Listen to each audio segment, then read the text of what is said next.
Hey everybody, very tired Doctorate here to beat a dead horse. In this case, coming off the high that was the Bant Hero list, one of my lovely commenters, Zeph, was curious if I was interested in running anything like a Hero of Precinct 1 in a Mardu list. I said, sure, why not? It's an easy idea to tweak some things around, and obviously it's going to look quite a bit different than the Bant list, so we're going to do a quick look at what we're running. In this case, we're running on the same basic premise. We're having Hero of Precinct 1 being our only monocolored card, so everything else can trigger off of it, well, outside of our lands, of course. 1-drops, we're running 4 Footlight Fiends. With its hybrid mana cost, it's 1/1 for 1 that can ping for 1 when it dies, but it can also trigger a Hero. Hero of Precinct 1, that's what the deck is built around, so we're running 4 of. Whenever you cast a multicolored spell, create a 1/1 human creature token. Fantastic. Now, Cruel Celebrant is definitely an interesting card for this deck, because with a lot of go-wide strategies, a board wipe and your SOL. Cruel Celebrant can punish that quite heavily, assuming our tokens aren't just getting exiled. In this case, whenever Cruel Celebrant or another creature you control dies, each opponent loses 1 life and you gain 1 life. Of course, you have multiple Celebrants out, can trigger multiple times per creature, etc., etc. They wipe the board, they could lose the game. Now, Dreadhorde Butcher is one of our harder things to cast, which is why we're running a little bit more heavily into Rakdos mana. Ideally, on turn 2, if we're deciding whether to cast Dreadhorde Butcher or our hero, we're casting our Butcher. So a 1/1 for haste for 2. Every time it deals combat damage to a player or planeswalker, it's +1/+1. And you get another counter on it. When it dies, you can deal the damage of its attack to any target. This card, if left unanswered, could win the game on its own.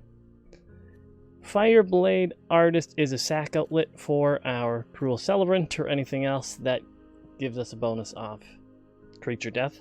So in this case, anything we kill with the Fireblade Artist upkeep trigger, 2 damage to an opponent, plus the ping from our Cruel Celebrant, or in this case. Angress Rampage is removal. Judith is a pump effect. Her death triggers don't pop off of our tokens, but having all your tokens go from 1/1s to 2/1s is solid. Tajik's great. He's a 3/2 with haste and mentor. Can pump up a token. Can give it first strike if we have mana floating. All the better. Aurelia is going to be pretty much our top end here. 5-drop, 2/5, flying mentor. Same thing. It's an evasive threat. It's pretty hard to remove. Pump up our tokens, buff any of our other multicolored things. It's pretty solid. Love to use her with Tajik or anything here, etc., etc. Heroic Reinforcements can win the game all on its own, though. It's a 4-cost sorcery. Create 2 1/1 white soldier tokens. All creatures you control gain 1/1 with haste. We cast this off. Our heroes trigger. All of our tokens get the 1/1 +1/+1 and haste. Swing with a really big board quite early, especially if you can chain these. It's kind of great. Instants and sorceries. I figured we should be running a few. In this case, we're running Integrity, Intervention, Combat Trick if we need it, albeit expensive removal with a life gain component on the other half, so it's fine. Revival, Revenge. We can pretty much bring back basically everything we're playing, with the exception of Aurelia, so it gives us some recursion. If we deal with some early removal, we can just cycle it back. Later in the game, it can swing a match in our favor. We double our life, opponent loses half theirs. We can get our board into a lethal state with like a 6-cost, assuming that happens. The one issue I did have with this deck so far, and it definitely could use some work to fix this, is our mana here. We're running a lot of dual lands, Sacred Foundries, Clifftop Retreats, the Summit, Blood Crypt Shrines, and a few basics, because with how much I've been seeing a lot of Golgari land destruction, I like having some basics just so we're not getting completely punished in that regard. But our 2-drops are heavily loaded. We're running our easiest to cast one is our Precinct. Everything else requires double something, be it Angress Rampage over here. We're just going to throw these in a spell list here. Be it our Cruel Celebrant, black and white, black and red, black and red. Generally speaking, we're going to be looking for black and red on turn 2, which is why we're leaning a little bit heavy into the black and red mana base here. At most, we need a single white for anything we have. So, no double cost white. We'll see how it goes, but yeah. Like I said, I'm really tired. We'll see how these games go. From the games I've tried so far, the win rate's a little bit less than the bant list, but it's definitely on average faster matches, so let's see how these go. Okay, so going up against a fellow doctor here with Dr. Cat, and what is our opener here? We do have our hero, we have all of our colors technically. We'll see what we're dealing with here. I think I might just... I don't think I want to actually turn one Footlight Fiend, because I can play out double Footlight Fiend or Fireblade Artist and a Footlight Fiend on turn 3 with a hero out. So let's just get our Godless Shrine out, see if we can make our opponent think we're running an Esper list of some sort. And then quickly shut that down. We see a Guild Gate, so they could just be running a Gates list, or, yeah, 2 Gates definitely leads me to be thinking that. And now this is how fast our board can fill up here. Because we're going to be swinging in for 4 damage on this turn, because of our hasted Fireblade. And now we are going to have access to 6 damage on the, or 7 damage on the board in the next turn. And if we draw into some mana, we can get an Aurelia out as well, just to buff some of our little small creatures. We're going to decline the sacrifice right now. They don't really have anything in our way. Of course, trigger Aurelia, get another token. And what do we feel like buffing up right now? Let's just buff up our hero. At least this gives our hero vigilance, I believe, for being white. We gotta keep that in mind though, because the red on a lot of shitty. Aurelia lives and Aurelia can buff itself. And what we can do here is we can actually use the revival part here, get our Fireblade Artist out, as well as these guys who have their on death triggers. And there's the concede. Okay, so we went a little bit too fast for our gate deck. To be fair, sadly for him, he didn't have ramp, he didn't have any cheaper threats to deal with us. He pretty much curved out as quick as he could, but we flooded that board. Yeah, okay, I'm happy with the first game. It's nice just to go under something with a aggro deck that's not monocolored. But yeah, let's jump into another one. Okay, so we're in a game against a Squeeze Return. Okay. It's not running a goblin list. I'll be disappointed. But let's see what we have access to. We have access to a couple of our 3-drops here. We have Angrass Rampage. We have a Cruel Celebrant on curve. Celebrant's not the scariest threat to begin with. I mean, it will actually do something with Judith at least, but let's see what we got here. We have Sacred Foundry and this buddy over here. Just get in our Godless Shrine. Let's see. They're running a Bishop Soldier. It looks like we're against something budget-y. So let's see. I'm not too scared of that to begin with, so let us just get our Celebrant out for now. I don't really see the need to just throw a Fireblade Artist at them and probably die in a trade. They're going to swing on in. Looks like they're running an Orzhov list of some sort. And the Sky March Bloodletter. Okay, okay. So let's see what our options here are. Judith pumps it, still dies to it. Tajik, they might just trade for it. I mean, we're running... You know what, let's just get this out of the air real quick, because I misclicked on that Rampage, and I'm curious what they decide to sack. They'll probably get rid of the Soldier, if I have to guess. Unless they have some life gain payoff in hand right now. Fair enough, so they keep that back. I still feel a little bit stupid for casting that, but may as well make a choice when the board is empty-ish. Versus some little dinky 1/1 token they shit out. Really, Forerunner. It looks like it's going to be a vampire list? Okay. Yeah, I probably could have put 2 and 2 together seeing the Bishop Soldier, but I never claimed to be all that smart.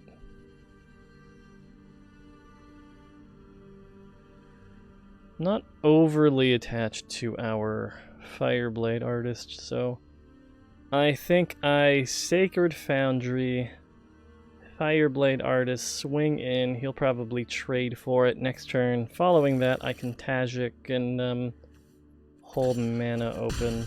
They did get one of their... Ooh, fancy. Okay, so maybe we just do this. We get our hero out. We get our Fireblade out, giving us a token, thankfully. With us having a hero out, the Cruel Celebrant is even more useful to us. They do have evasion in the form of the Bloodletter there, but we still have ways to get our shit killed. And they do want their Forerunner of the Legion pumped up, so it looks like they are going to be avoiding swinging with that, at least for the turn. You know, that is quite an expensive spell to eat a Contempt, so I'm not too miffed about it. No need to sacrifice anything. We do have a Tajik. Now, what am I more interested in? Tajik would give me 3 now. Judith would give me 3 as well. I'm thinking to do the greedy play that is Hasty Tajik up, buff up the hero when we swing in.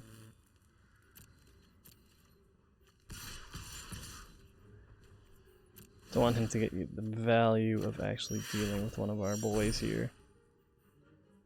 He might not recall the first strike clause on Tajik, so he might just try to block that out. Don't read the card, just let it happen. Just ignore Tajik right now. He a good boy. You don't need to worry about him. And we can just use these tokens for chumping. The death triggers aren't too relevant with Judith, so. Not for nothing. She would still be giving them +1/+0 when they would be swinging in, so. It's not like they don't have any value to us. Opponent's going to be hitting us for 6, so that'll put us on a 2-turn clock, assuming all the damage were to come in. They very well might just swing in the skies for now, though. Let's see. Forgot about the little clause on him that gives something +1/+1 till the end of the turn. Now let's see. We have a pretty deadly swing with Judith coming up. Not worth sacrificing something. Ooh. That's pretty filthy. I love it. Alright. So this is going to be a big, meaty swing. And I love Hero with Heroic Reinforcements. It's such a swing. Because with Hero out, you basically create 3 tokens that are 2/2. Give everything else like bonus stats. I love it. And we can pump up our... Let's take away as much value as we can from them. Let's just buff up one of our tokens here.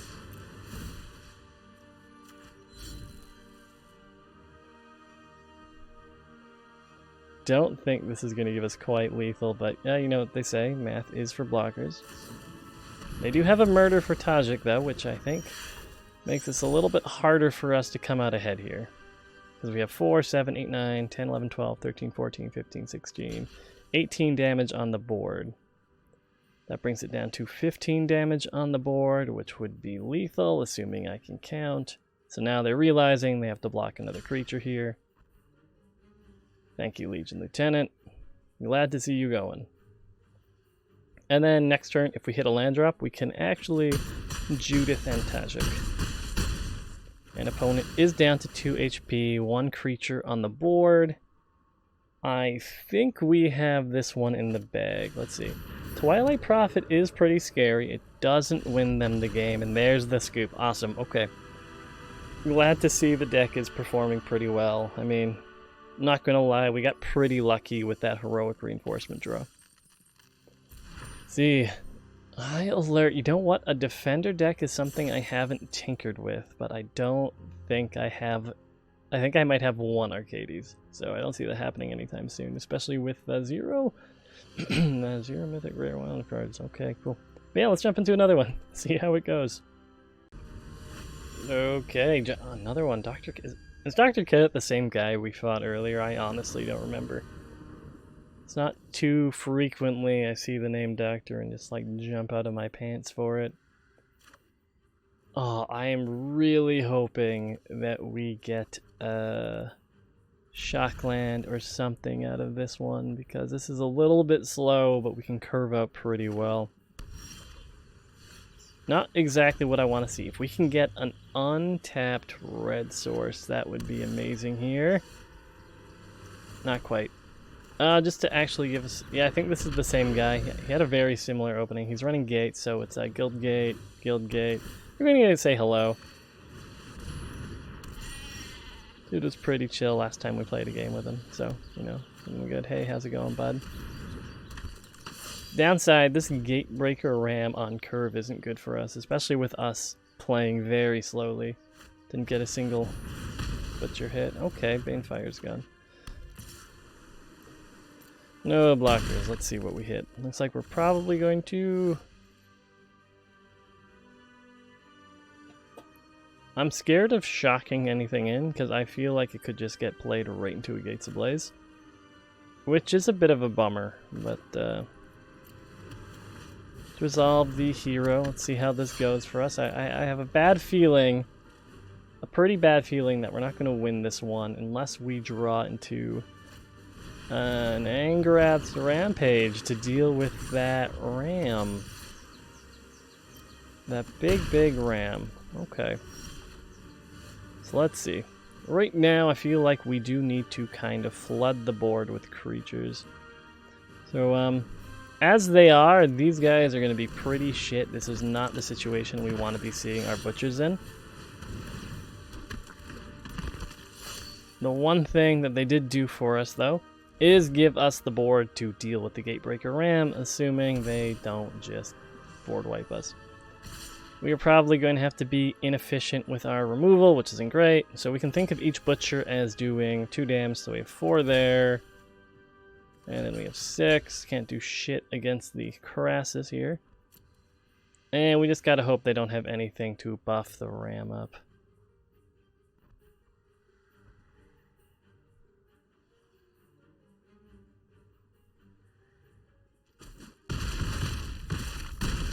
Okay. So our HP is looking not great. So good news, we got rid of the ram. Now what does that mean for us? They have a not very threatening Crassus, but we have to do a lot this coming. Shit. Okay, so yeah, I don't see us winning this one. We are just gonna scoop and go to another game. So you can see how well things go when they go well, especially against a slow deck like Gates. And then you can see what happens if we're just playing a bunch of our own guild Gates, essentially, not having any action until well after them having a big, scary goat out. But yeah, let's go do another game. All these ones have been pretty quick so far. Okay, we're in a game against Pushian now. We are missing our black mana here, which is fine for the time being. We don't really have any play until turn 2 with Rampage, but I don't know. I feel like we're going to be punished for keeping a hand this slow, but hopefully we draw into something a little bit more relevant than a Rampage, really. You know what? It is what it is. We don't even have our black mana for Rampage, so... So let me see here. Deeproot Champion does nothing for our opponent currently. Tajik doesn't even hit a mentor target, which is a bummer. This is not the scenario you want to be slamming Tajik down on an empty board, but yeah, not for nothing. At least we were able to clap back. Opponent's running the good old Merfolk Tribal. I assume they're just going to be swinging in. Let's see. Hit another land drop. Okay, so we're running our Boros list today, which means we're just going to be clapping down with heroic reinforcements, mentoring up a token. So at least we're putting some pressure on our opponent here. So let's see, what they are doing is double blocking Tajik, which is fine, I suppose. We still have our semi-buff tokens. As far as board state is concerned, our board is scarier than theirs currently. That could change pretty quickly, as you're seeing right now. Yeah, we are definitely we're still Boros right now. We do have access to Revival, though, which I think we are going to be playing to get Tajik back. Swinging on in, mentoring up again. We're definitely putting them at a scary life total. If we get a black mana for Judith, that would be amazing. They have a scary amount of merfolk, though. Especially with the unblockable River Snake. Do they swing in, though? That's the better question. I think they are assuming we're running another heroic reinforcement somewhere. They see the Revival Revenge, so they might be a little bit confused what we're actually running here. They swing with all, we'll get brought down to 7. Yeah, this can go either way. This is very, very draw dependent. This is, Magic's hard. Magic real hard. That's a good game opponent. We had no reason to win that, and this wasn't a Mardu game. This was us just doing Boros. That's it. We just kind of clap back with heroic reinforcements. I'm honestly surprised that card doesn't see more play, to be honest, but I guess there's no real Boros archetype that's like tier 1 currently. Oh shit, man, we got a God Eternal Oketra. I'm pretty happy with that. One of the playable-ish gods in the set, so that's fun. Okay, so yeah, everything's been fast. Yeah, one more? Yeah, one more sounds good. Alright. And in queue for 2 seconds, and we're up against Pushian. Okay. I feel like we're seeing a weird amount of the same people, and we can actually play Dread Horde Butcher on curve. And this is like the conundrum I said we could run into. Running into Hero on turn 2 or Dread Horde. The earlier you get Dread Horde out, the better. It's so good if you can get Dread Horde down early. Like, ridiculously good. So, of course, throw down our Godless Shrine in tapped. I'd love to be on the play, but what can you do? We do have options. Here's the thing. I'm seeing a River Sneak. I don't know. I don't really like trading a Dread Horde for nothing, so I may as well get value out of them in the form of hero value. We will be able to curve out directly into heroic reinforcements, which wouldn't be bad, especially if we end up getting a couple of Dread Hordes out before we use it. Sure, let's see what our board state looks like. Alright. That's not even a game. What the hell? Okay, hoping for an actual real game against Quartermaster. So let's see. We have our fun turn 2 hero, followed by... Won't be able to double Footlight Fiend. We're only sitting on 1 black mana, so I think we can probably get away with getting one out turn 1. It doesn't seem like it'll be overly relevant, but see how it goes. See what else we draw into. What do you got for me, bud? Dread Horde Butcher. You know what? I'm suddenly okay with that. I will trade. I know I'm sad I had to shock that in too, buddy. But I'd much rather shock myself now than have to deal with a terrifying Butcher in the future. Okay, perfect. Even if we don't hit our land drops, we do have options available to us with this hand. If we do, all the better for it. We can hero and Footlight Fiend. Get a couple of tokens with this little dinky 1/1 devil. Third mana won't do anything for us outside of that too crazy. Whatever we have on the board at that point when we hit our 4th drop, heroic reinforcements is pretty reliable. Again though, in this case, as far as he knows, we're Orzhov. Probably has a sneaking suspicion we're not with our hero on the board, but... Of course, can't play our Fireblade Artist right now, didn't hit our land drop, so let's just order our nice, colorful hand. Yep, don't mind me, buddy. We are still Orzhov. Nothing fancy. Looks like we are both missing land drops, so I don't feel too bad about this. And they are, at the very least, Rakdos. It's looking like that's the case, especially if they were... Bummer. Will this keep us up? This sure will. Awesome. And get us a token out of it. Drew into a Judith. Missing the red mana. Okay. But yeah, I think I'm gonna wrap it up here. We won more than I did when I was playing earlier. I think when I did a few games just testing this out, I think it was running around pretty much an even 50-50 split. And I think we only threw the one game against the Gates, but constantly I was running to the issue where even with a pretty diverse mana base, and I'll be the first to admit I'm pretty bad with figuring out our exact mana balancing here, but I'll run into the issue where I'm Boros today, or I'm Orzhov or Rakdos. I'm always missing the one color, which is shitty when it happens, because half the fun of playing a 3-color deck is playing your 3 colors. I suppose that could be availed by just putting in, instead of the basics, just 4 more shocks, but it hurt. It hurt real bad. But for now, I'm Dr. Rhett. Thanks so much for watching.